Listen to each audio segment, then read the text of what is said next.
Uriye Edemova Aydın Gecedi.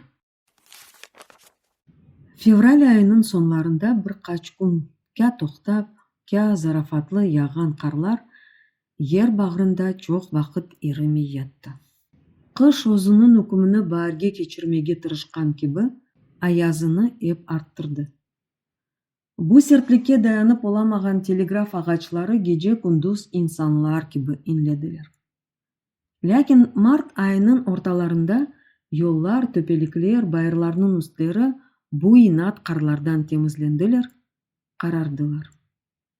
Aradan çok geçmeden afatlı yağmurlar yağıp başladı.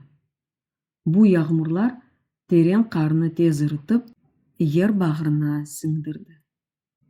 Unqurlu çuңqurlu sılaq asfalt yolunun ortasına çıkkan, uzaktan seyrek sepelek көрінген bir машинаны sabırsızlıknen, umutnen beklegen yigit, olarının su saçratıp vıznen keçip ketuvlerine başta taciplendi.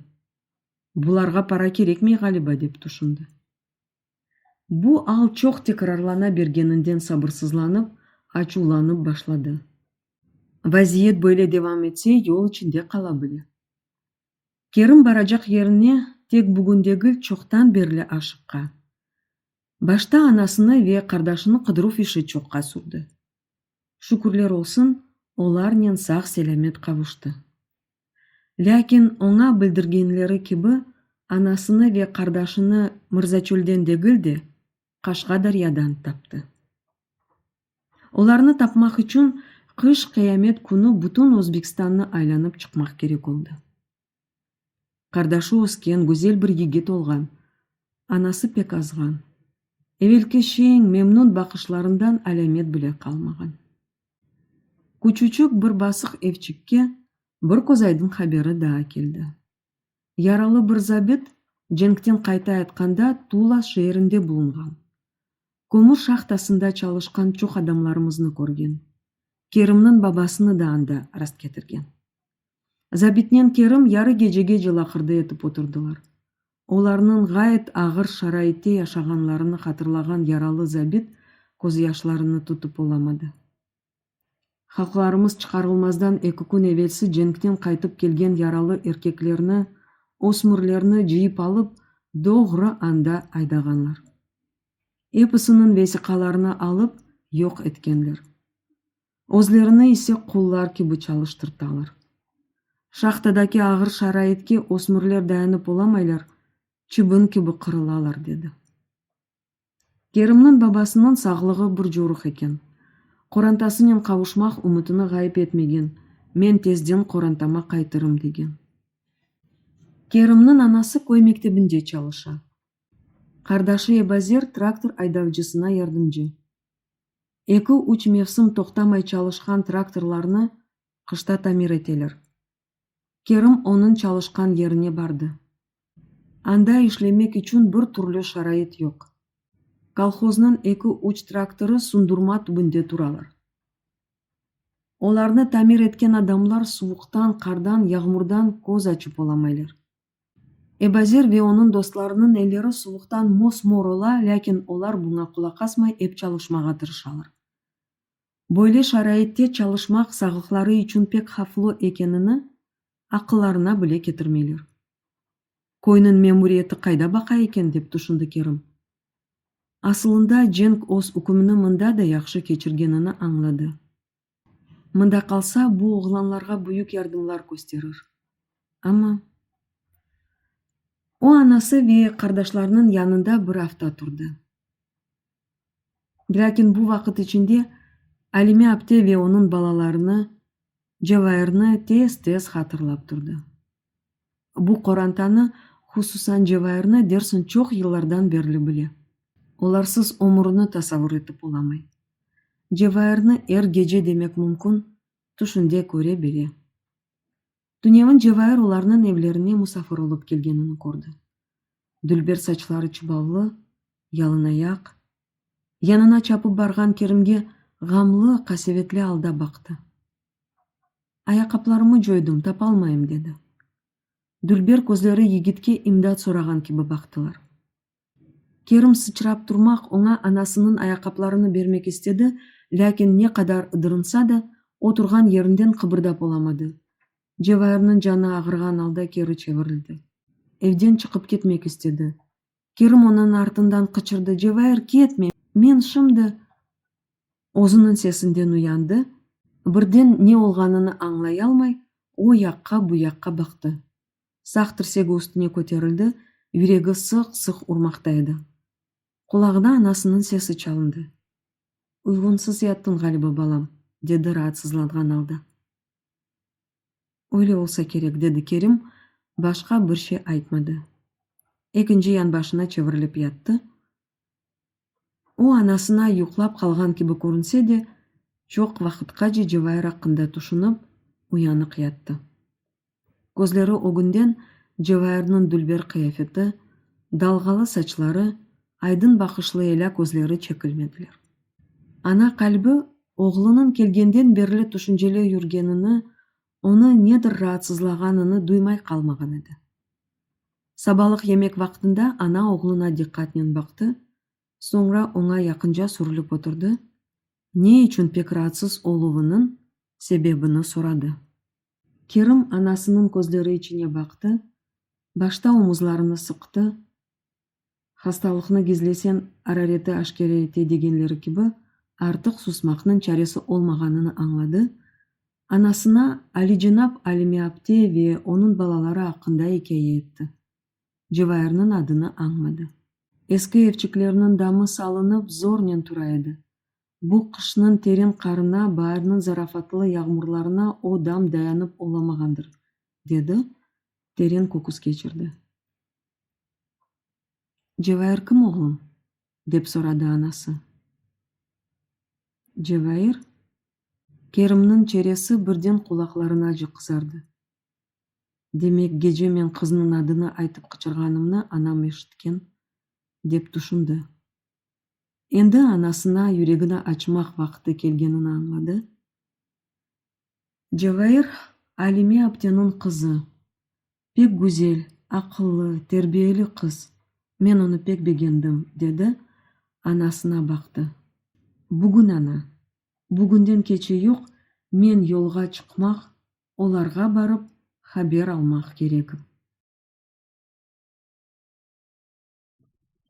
Ана оголуна бир итираз билдирмеди. Onun сөзлөрүнө таздыклар кеби башына саллады. Чересине жеңил тебесим ортулду.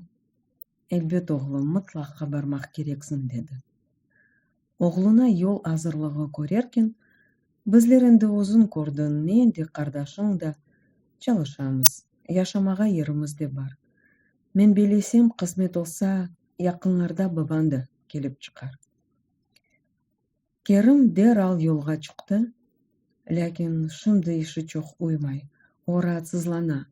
Акылына акшам көрген тушу келе бери. Жебайыр аяккапларыны жойган. Бу чок ээ олмаган бир адеседен делелеттир, деп тушунду. Янындан суратны азачык эксилтип кече яткан машиналарга ынтыла бермектен yoruldu. Жолдун кенарына чекилди. Не yapmasını bilmey турганда умутсузден янына усту yüklü, брезент ортулуу бир машина келип токтады. Айдавчы Керимге «Кайда кетесиң?» деп кычырды. Керим машинага doğru чапты. «Мырза чөлгө», деди yüksek sesli. Айдавчы узанып, йигиттин машинага давет эткени алда кабинанын экинчи капысыны ачты. Керим онун янына отурur-отурмаз газга басты. Машина агыр юкнү бирден тарта алмаган кеби иңилдеп алды, огге атылды.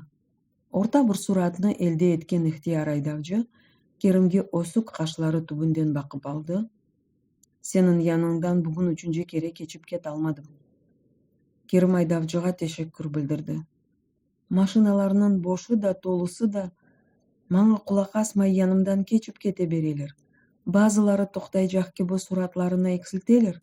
Мен умутнен оларга таба чапам, лекин бирден акылларына бир şey түшкен кеби аман газга басалар, деди Керим. Бүгүн ишimiz пек сыкылет. Шунун үчүн де ерлі машиналар череси олганы кадар токтамамага тырышалар. Узак жолдан келгенлери умумен токтомайлар. Мен де сенин пек сабырсызланганыңы көрүп токтадым, деди карт осук сары сакалын сыйпады. Керим оңа бакты. Сак болуңуз, деди. Мырза чөлгө жакын бир көйдө кардашчыкларым бар. Оларга ашыккам. Карт башын салады. Бу сүргүнлүк деген шей жеңктен де агыр экен. Ана баба күнү. Эркес бири-бирин кыдыра, деди. Тереңден кокус кечирди. Керим жолдо чок тураркен сепелеген жагмурдан сыланганданмы, жокса түнөгүн асылы да уктап оламаганынданмы, шымды машинанын бир тегиз чалышкан моторунун добушу алтында жүрөгү байылып, көзлөрү юмулуп кетмектелер. Лекин эмне үчүндүр айдавчыдан чекине, өзүнү элге алмага тырыша. Кене Жевайырны, онун кардашларыны катырлады. Бу вакыт ону бир тамам өз эсарети алтына алмакта болгон татлуу уйку бирден даг башындагы туман кеби көтөрүлүп кетти. Энди онун бүтүн диккаты жол четинде сейрек сепелек көрүнген evлерде ve учсуз бужаксыз кеңиш чөлдө эди. Машина кең анхарнын эки кенарына бирлештирип турган сууга тиейим деп турган алчак көпүрчүктүн янына келгенде Керим ону токтатты. Айдавчыга буюк тешеккүр айтып, жерге сычырап тушту. О бу жерни шымды дегил, кече караңгылыгында биле колайлыкнен тапа биледи. Ал эми аптенен Жевайыр ону evлерине иште мындан озгарганы билер. Omuzunu azıcık көтөрүп bir silkindi, arkasındaki yük turbasını yerleştirdi, mаңлайы түбүндөн көпүрчүккө көз ташлады, андан мындан оюлуп, басамачыклар асылылган жолчуктан ашагы энди. Көпүрчүктен кече ятканда токтап, элини бетин юуду, пошусунун суртунду, вujudundagi yorgunluk yerine bir tendürüstlük hissetti. Şimdi topege çapıp çıkkanının Жевайырларнын evlerine барып çıkmaga az mesafe kalacak. Yüreği düküldep urdu. Көзлөрү өгүндө түшүндө көрген айкапларыны жоюп Керимге даргын, магзун, соңра эсе калтыраган бармаклары иле яка дөгмелерин иликлейерек шашкын алда бакып турган Жевайыр пайда болду. Ал эми апте, Кемал, Алие эпосу кубанычтен бакмакталар. Жевайырларнын эвчиклери булунган сокачыкка бурулганда тез жүрмекдегилде чапып башлады. Лекин чок кечмеден о бирден токтолду. Бакып калды. Каршысында о кирмеге ашыккан Жевайырларнын эви дегилде бир оба топурак, йыкынты турмакта эди. Не yapmasını билмей, аркасындагы эшия торбасыны чыгарып, бир кенарчыкка койду. О жакка, бу жакка бакты. Кимсе көрүнмөй. Evinin yanaşa odası güzel tura. Ogу temizlengen, kapısı üstünde balaban kilit asılı. Kerim yakıntıga yakın bardı. Evчикнин damı бүтүнлөй түшкен. Divarlarının yukarı kısımları değişilgenler. Evчик yalpanıp kalgan. Ya bu yıkıntının sahipleri? Yigitnin yüreği şuvuldap ketti. Kayda barsın? Kimden sorasın? Etrafta can oğlu cın көрүнмөй. Mahalle dersin beyutluk içinde. Дешетлүү түшүнчелерге гарк кылган Керимдин фикrini умутсузден онун янында пайда болгон картынын сеси бөлдү. Анваржанларга, Жевайырлерге келдиңби? Карт суаллерини кене текрарлады. Керим бирден өзүнө келди. Багышлаңыз, эбет öyle, оларга келдим, лекин мында. Карт якындыга көз ташлап алды. Белиндеги кыйыгы арасынан кичкене кабачык чыгарды. Андан абучу ичине нас төкүп, ону тили түбүнө атты. Олар мындалар. Сак селеметлер. Кене биздин мааледелер. Жол ичинде калган балаларны Урхие картанай өз эвчигине алды, деди мемнун леклеп. Мен оларны тапмак керегим, деди Керим. Анваржан менен Жавахир иштедирлер. Кичкенелери evde болмалылар. Ал эми апте? Керим картка диккатинен бакты. Халимаханмы? Карт тереңден кокус кечирди. Хаберин жокму оглум? О күздө агыр хасталанып кечинди. Рахмет болсун жанына, деди элеринин жүзүнө сыйпады. Керимдин ичинден бир шей үзүлүп кеткенки болду. Чырайы агарды. Картка бир шейлер айтажак адам киби бакты, лекин не демесini билмей сусуп калды. Онун вазиятын аңлаган карт: "Олар мындай якынлар, мен озгарырым", деди. Керим бул вакыт башында балаларгамы жокса Жевайыр чалышкан тарлага барсаммы экен деген фикир доланганын аңлады. Озу исе картынын артынан кетти. Күчүчүк ве басык одачыкта оларны арык вужутлуу, айдын бакышлуу сырлы көз Урхие картанай сыжаклык менен каршылап алды. Мусафирдин узактан келгенин аңлаганынан отмек менен чай койду. Керимдин кайдан келгенин сурады. Йигит оңа бул Корантани насыл тааныш болгонун аңлатты. Карти башын салады. Аналары рахметли, пек мерхаметли, акыллы инсан эди. Мен онун балаларыны жол ичинде калдырырыммы? Деди бир ноктага баккан алда. Капыдан бири артынан чапкан алда Кемал менен Алие келип кирдилер. Башка балалар олардын эвлерине мусафир келгенин айткан эдилер. Мусафирни көргенде экиси де бирден токтады. Йигитке диккат менен бактылар. Соңра өзлөрүнү Керимдин багрына аттылар. "Керим ага, мен сиздин келечегиңизди биледим", деди Кемал алчак сеснен. "Bizler sizni bekleyedik." Керим балаларынын экисини де догмуш агасы киби кучаклап upты. Урхие апте явлыгынын ужулары менен көз жаштарыны силди. Комшу карт юткунуп алды, шифаатсыз көзлөрүнүн пармаклары менен сүртмектейди.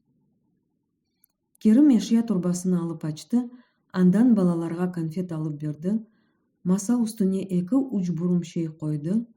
О кайтып өз жерине отурur-отурмас Кемал онун каршысына келип чуңкайды. "Керим ага, эмне үчүн бизге бойло чок вакыт келмедиңиз?" деди, жаны агырган киби магзун алды. "Анамларны пек чок кыдырдым, зор менен таптым, Кемал", деди Керим оңа. "Энди мында жашай жаксыңызмы? Анаңыз да мында келер, Кемал оңа суалдер ягдырып башлады. Керим күлүмсүрөдү, билмейм деген маанада омузларын кысты. Урхие карти оңа: "Токто балам, мусафир азы чакыратлансын, чай ичсин, суалерыңны сун берирсиң", деди күлүмсүрөгөн алда. Керим карти айтканы киби сусты, чай ичти. Соңра Урхие аптеге тушунча эле алда бакты. "Жевайыр ве Энвер кайдалар?" деп сурады. "Энвер Багарада, Жевайыр исе Кене тарлада, табилчи кызметинде. Лекин эвелки дегилде, шымды мында якын жайырде, 3-бригадада чалыша", деди карти.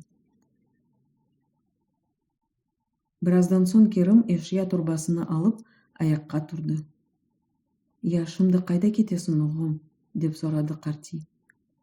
Керим картиге: "Бир бара жак жерим бар эди", деди. Керим жолда раст келгенлерден 3-бригаданын адамдары кайда чалышканларын сурады. Базылары олар пек узакталар десе, кемерлери анабы Ерчикте деп жавапландылар. Соңкысы башы үстүндө балабан букчасы болгон кадын токтап, Керимге диккат менен бакты. "Сиз кимди кыдырасыңыз?" деп сурады. "Жевайырны". Табилчидими? Ошондо шыпанда, бул жол менен бир аз кеткен соң, солга бурулганыңыз менен сак тарафта шыпанны көрөрсүңүз, деди. Керим оңа тешеккүр билдирди. Кадын мемнун алда башын салады, жолуну девам этти. Onun айтқаны кебі Керім біраз жүрген соң, арнық су аққан арықның үстіндегі көпірден кечкенінен, yol sol tarafқа бұрылды. Керім сақ тарафтaki шопанны көргенінен, Cevahir'ni тапқан кебі қуанды. Тоқталып тереңден нефес алды. О яқ бұ яғыны түзете атқанда, үмітсізден оның янында elinde күйелі чайник olған бір қарт пайда болды. Кімні қыдырасыңыз, мехман? Деп сұрады. Керім бірден сескеніп абдырады, соңыра күлімсіреді. Cevahir'ni. Табелші қызымны ма? Жүріңіз, деді. Сары чурық тішлерін ысытып, күлімсіреді. Екісі шыпанға кіргенде қыз нелердір язмақтайды. Ішке ойле далған ке, оларның келгенini біле дуймады. Қарт бір өксіріп алды. Қыз башыны көтерер-көтермес, Cevahirжан, саңа мехман кетірдім, деді бұрсесінен. Cevahir қартның янында оңа бақып тұрған Керімні көріп шашты. Ерінден яваштан тұрды, сөнік көзлерінде қуанч балқылдады. Ғайт азғанындан атты дақ сүйеклері белі олған солған чересінде көзлері да балабанлашқан кебі көрінділер. Бүтін бұ денішмелер, чізгілер, еңгіл тебесім түбінде гизленген кебі олдылар. Ләкин пек юфқарған омызлары, вүжуды оның ағыр кедер ве қасивет алтында азапланылған хабер бермекте еділер. Оңа диққатнен бақар екен, Керім пек ажынды, қызға яқынлашты, доғмыш ағасы кебі мерхамет ile оны оз бағырына алғанını дуймай қалды. Қыз бірден сескенді, Керімні үйтеді. Сіз не апасыңыз? Деді тәжіпленген алда. Чересінде олған тебесім ве қуанчының еріне дерал қорқу, үнжінув, суықлық әлеметі ортылды. Янларындаки қартны қыдырған кебі ояққа бұяққа бақып алды. Екісінден ғайры кемсе олмағанını көрген сон, ачувы ятышмақ еріне да көтерілді. Анам олмағаны үшін енді мені текмел yol içinde қалған ипсіз беледіңіз ма? Кетіңіз мұндан, деді алчақ, ләкин қати дауышнен. Көзлерінде қуанч еріне көз яшлары алқаланды. Керім неге оғырағанını білмеді. Қызға бір шелер айтмақ, анлатмақ істеді, ләкин Cevahir оны dinlemedi.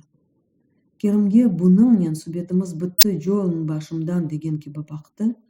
Işini devam etmek istеген адам кебі uzanıp eline kalemini aldı. Керім оңа, nasıl etsem de sana oz duygularımını anlatsam eken demek istedi. Ләкин ağzını açıp da bir söz айтып olamadı.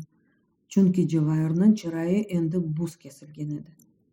O Kerimге bakmağı degildi, көз қапақларını aşağı endirdi. Керім тағдырының bu adesiyesine azır degiledi. Бірден бұрылды, шыпандан шығып кетті. Cevahir vücudunu kürsü üstüne bıraktı, çeresini ellerinden kapattı, için ağladı.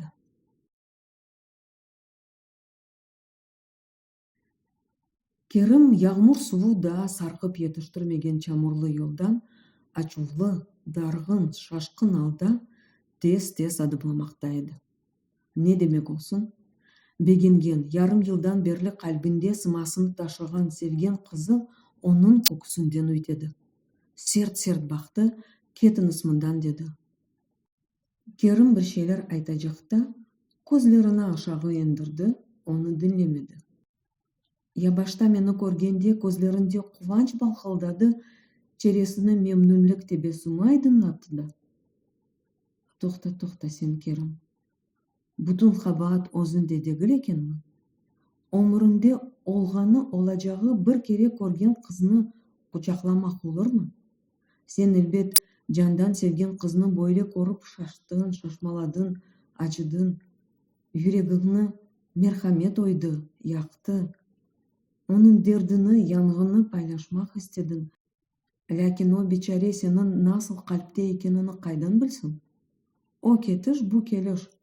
Yarım yıl geçken son көктен engen gibi birden gönlünü alıcı, derdini, yanığını savuşturucu bir Ағыз sıcak сөз айтмай, бағырына басты. Ана бабасыз, яңғыз башына қардашчықларынан қалған бір қыз бала. Оз-озыны қорчаламаса, оның қайдыны кім чекежек? Башында доланған бірі-біріне қарама-қаршы ве чыбалық фикірлерінің тесірі алтында Керімнің юрушы сәкенледі. Оның чаталы фикірлеріні пешінде ешітілген тапырдылар ұшқытты. Керім тоқтады, артына чеверілгенінен қаршысында 30-35 яшыларындаки сағылам вүжітлі бір атлы қадынны көрді. «Селям алейкум, yol болсын, мехман», деді атлы. Керім оның селямыны алыркен, «Мана колхоз идаресі, да doğrusu рейс керек еді», деді бірден қати фикірге келген алда. «Рейс? Рейс, деді Керім. Қадын атындан еңгіліктен тұшты, оның үйгенінден тартты, мұсафырнен ян-янаша адымламаға тырышты. «Саңа рейс не үшін керек, егет?» деп сұрады. Керім оның күнештен янған чересіне, жесүрлікле, еменлікле баққан көзлеріне, дал фидан бойына диққат етті. «Кой активлерінден олса керек», деп тұшынды. «Мен женіктен қайтып келдім. Офицерім. Анамны, қардашымны қыдырып тапқанжы чоқ вақыт кетті. Шүкірлер олсын таптым. Мындан чоқ ұзақ дегілер. Сізде танышларым, яқынларым яшайлар. Шунun үшін де мында сізде қалып çalışмақ істейім», деді. «Evlisin mi?»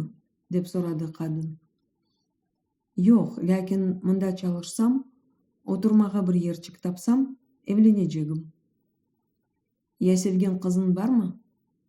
«Бар», деді Керім чоқ тұшынып отырмай. Қадынның қашлары көтерілді, көзлерінде хушнутлық пайда болды. «Nasıl zanaat сайбысың?»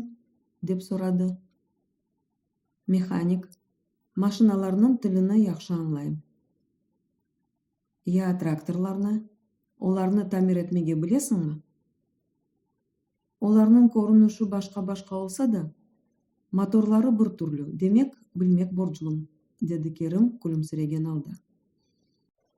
Бұл вақытқа жесубедешіне емеетсіз баққан қадынның чырайы бірден açылып кетті. «Таныш олайық, мехман. Мен колхоз рейсі олам. Адым Ижрахан». «Керім», деді егет.